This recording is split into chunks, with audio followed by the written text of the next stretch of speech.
Bom dia, tudo bem? A mensagem que Deus colocou para mim hoje, ela diz assim: se Deus está conosco, não existe batalha impossível. Senhor, tende misericórdia de nós. Perdoa, Pai, todos os nossos pecados. Livra-nos de todo mal. Nós agradecemos por tudo que tem feito, por tudo que Tu és, por tudo que nós somos. Nós Te louvamos, nós Te bendizemos, nós Te amamos. Abre, Senhor, o nosso coração, dai-nos sabedoria e entendimento e faça que nós conseguimos aceitar a Sua palavra e obedecer os Seus preceitos. Tem uma história que eu gosto muito, mas gosto muito mesmo, que é a história do rei Davi. Porque se a gente notar, toda a essência de Deus está nessa história. Ela ensina muito sobre a forma que Deus escolhe e a forma que nós pensamos.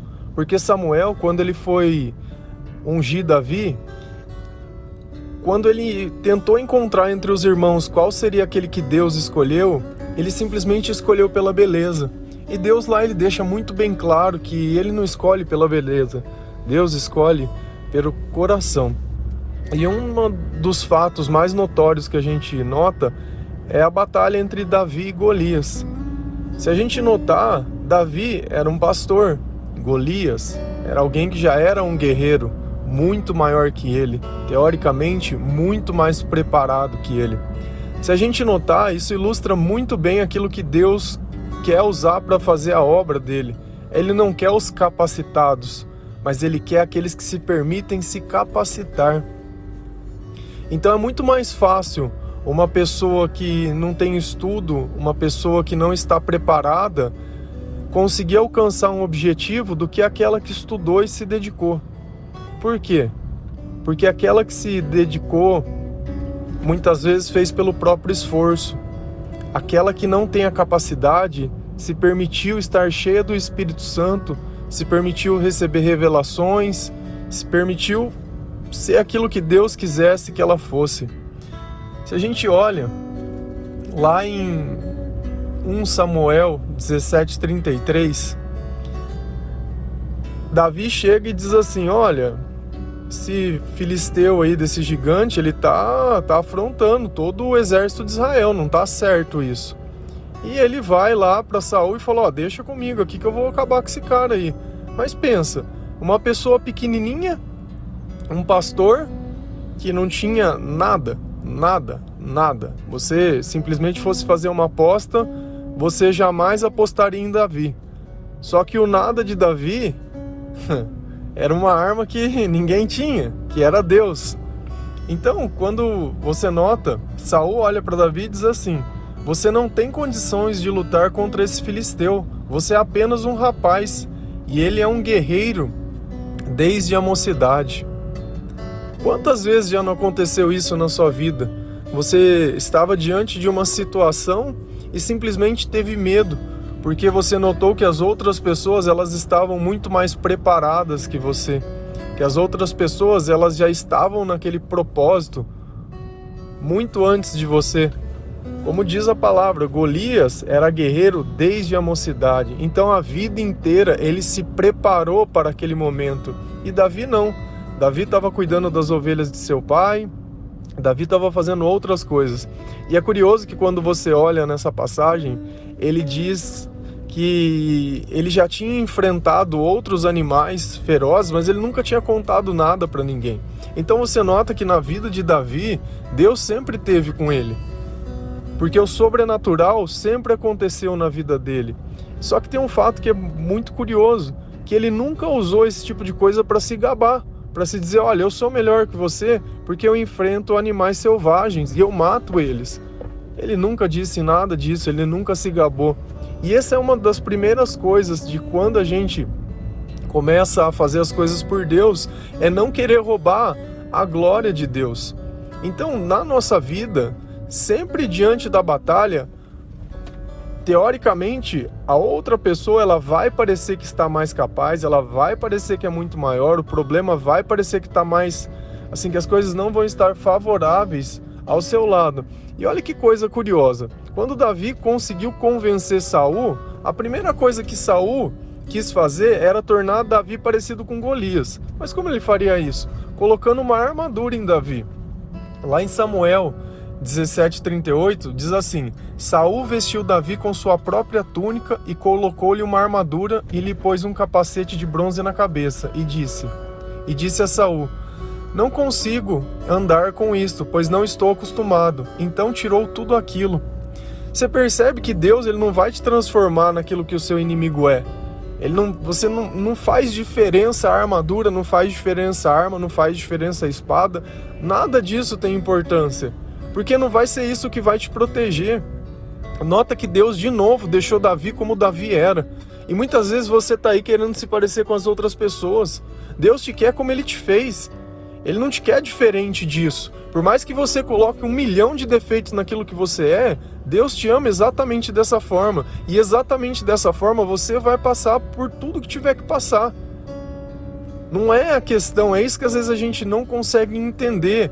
Se você vai começar uma academia, não é o suplemento que vai te fazer ter o sucesso, mas é você se dedicar todos os dias. É a disciplina, é a constância. É você não dar as costas mediante as circunstâncias. É você sempre estar lá. Não adianta, a gente sempre começa as coisas errado. Sempre acha que o problema é porque a gente não tem a ferramenta. Sendo que adianta você ter a caneta se não tem a ideia para escrever no papel? Então essa sabedoria, isso que está além do nosso conhecimento, somente Deus pode dar. Esse entendimento que muitas vezes a gente procura. Mas para mim a parte melhor de tudo é quando o próprio Golias olha para Davi e começa a desdenhar dele. Começa a falar: meu, olha o teu tamanho, olha o que você é, o que você quer comigo, olha o meu tamanho.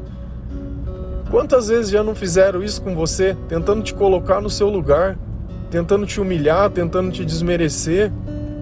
Mas o mais fantástico é que naquele instante, Davi, cheio do Espírito Santo, cheio do Espírito de Deus, ele deu uma das melhores respostas. No meu ponto de vista, é uma das passagens que mais deixam evidente como é aquilo que Deus faz que a gente sinta, como é a esperança que nós temos que ter e qual a postura que nós temos que ter mediante esse gigante, a essa batalha, a essa dificuldade. Porque muitas vezes a gente se coloca numa posição inferior, como se fosse um coitado que precisasse de esmolas. Pelo amor de Deus, não tem nada a ver com isso. Lá em 1 Samuel 17, do versículo 45 ao 47, olha a conversa que Davi teve com Golias. Davi, porém, disse ao filisteu: você vem contra mim com espadas, com lança e com dardos, mas eu vou contra você em nome do Senhor dos Exércitos, o Deus dos Exércitos de Israel, a quem você desafiou. Hoje mesmo o Senhor o entregará nas minhas mãos. Eu o matarei e cortarei a sua cabeça. Hoje mesmo darei os cadáveres dos exércitos filisteus às aves do céu e aos animais selvagens. E toda a terra saberá que há Deus em Israel. Todos os que estão aqui saberão que não é por espada ou por lança que o Senhor concede vitória, pois a batalha é do Senhor, e Ele entregará todos vocês em nossas mãos. Percebe que não é a lança, não é a espada, não é o exército, a própria batalha é do Senhor. O Senhor controla o que vai acontecer. E não foi à toa que Davi foi lá e pegou uma pedra, e com uma simples pedra de um rio, com uma única oportunidade, uma única chance, ele simplesmente acabou com todo o problema. Isso não quer dizer que daqui para frente, porque o gigante estava morto, que ele não teve mais problemas. Ele teve muitos problemas, ele teve erros, ele teve acertos, ele teve diversas coisas, mas ele nunca deixou de acreditar. E talvez a mensagem certa é justamente essa: nunca deixe de acreditar, nunca deixe que o problema diga para você o tamanho do seu Deus, ou até onde Deus pode ir. Nunca diga isso, nunca permita que isso esteja nos teus pensamentos ou dentro do teu coração, porque o poder de Deus, ele é ilimitado, e ainda que você não se sinta, que você não tenha as armas certas, as ferramentas certas, com o que você tiver, Deus vai fazer. Não é à toa que Jesus, quando ele foi fazer um milagre, ele perguntou: o que nós temos aí? Temos alguns pães e alguns peixinhos. Beleza, é o suficiente para que a gente possa fazer um milagre, para alimentar uma grande multidão. Jesus em nenhum instante ele disse que não era o suficiente, que não era bom o bastante. que era necessário outras coisas. Muito pelo contrário. Quando ele não tinha o que oferecer, ele ofereceu a si mesmo como sacrifício. Se você olha no Antigo Testamento, o tempo todo as pessoas tinham que cuidar dos animais e pegar um animal sem defeito para que pudesse ser sacrificado. Jesus não, ele falou, eu vou ser o sacrifício. Chega. E na nossa vida é isso que a gente tem que entender, que muitas vão ser as batalhas, mas se Deus estiver do seu lado, pouco importa quem é o teu gigante, pouco importa quem está do outro lado, porque quem dá a vitória é Deus. E essa vitória nem sempre quer dizer que vai ser dinheiro, nem sempre quer dizer que tudo vai sair do nosso jeito, nada. Quantas vezes Davi não fugiu? Quantas vezes o próprio Jesus fugiu? Isso não quer dizer nada, porque o importante é o final, é o desfecho, é a gente notar que a gente fez o certo do jeito certo, ou fez o que se poderia ser feito no momento de ser feito. Não adianta a gente querer achar que tudo vai sair perfeito, que nós somos maiores que o pecado é coisa de gente fraca, porque você é cristão, você não erra. Cara, muito pelo contrário. Muito pelo contrário. Mas é em cada batalha, é em cada dia, em cada objetivo. É você combatendo tudo aquilo que não te agrada, tudo aquilo que não te faz bem. É você tentar ser melhor pelo jeito certo. Não porque você teve os melhores. Com certeza que teve gente que estudou em faculdade, teve gente que teve em escola, que tem gente. Tem um monte de gente. Tem um monte de gente. Tem um monte de Golias por aí. Mas nenhum deles pode te derrotar. Nenhum deles pode ser maior que você. Nenhum deles. Porque todo aquele que se apoia no próprio entendimento jamais vai prosperar. Por mais que por um tempo pareça que aquela pessoa, ela tá... Cara, espera. Aprende a esperar. Aprende a olhar a vida de uma forma mais longa. Aprende. Não tem essa pressa e essa ansiedade que você vive, que tudo se resolva no primeiro dia. A única coisa que eu peço para você é o seguinte: no dia da batalha esteja lá, como estiver. Não foge. Não foge da batalha. Não foge. Até lá se prepara. Até lá esteja pronto. Quando o gigante rugir e todo mundo sentir medo, você fala, deixa comigo aqui que eu vou enfrentar. Deixa comigo aqui que Deus está comigo. Deixa comigo que Deus já me deu a vitória. Deixa comigo que eu vou fazer. Eu não vou mais ter medo, eu não vou mais fugir. Não vou mais me acovardar. Não vou mais ficar em silêncio, eu não vou mais nada. Porque se Deus estiver com você, todo o resto pouco importa. Pouco importa. Para e pensa na tua vida, quantas vezes você não se apequinou, não se acovardou com medo. Com medo. Daqui para frente o que vier, vai vir. A diferença é como você vai estar lá. Qual vai ser a sua postura? Você vai confiar em Deus? Eu confio em Deus. Você confia? Até quando você confia em Deus? Até que as circunstâncias estejam favoráveis ou em qualquer circunstância? Até quando você vai louvar o Senhor? Enquanto a bênção estiver do seu jeito ou independente do que ela tiver? Para mim, o mais importante de tudo, é eu poder ter a dignidade de, em qualquer momento, poder fazer uma oração e saber que Deus está ali comigo. E não pelo que eu sou, não pelo pouco que eu tento fazer por Ele, mas pelo que Ele é. É a natureza dele, não é a minha. Deus, quando Ele conversa conosco, Ele está falando de quem Ele é, não de quem nós somos. Porque nós não merecemos nada. E ainda sendo nada, Ele escolhe estar do nosso lado. E ainda sendo nada, Ele escolhe que Ele vai lutar conosco. E ainda sendo nada, Ele dá a vitória na nossa mão. Mas aprende sempre uma coisa: sempre deixe a glória para Deus. É sempre graças a Deus, é sempre por Deus, é sempre para Ele. E todas as coisas são dele, nunca nosso. Ele nos dá a oportunidade de administrar algumas coisas, mas sempre use isso para fazer o bem para alguém também. Porque se você vive nessa vida que é só minha, meu, não dá. O bem, ele tem que ser dividido, o amor, ele tem que ser dado.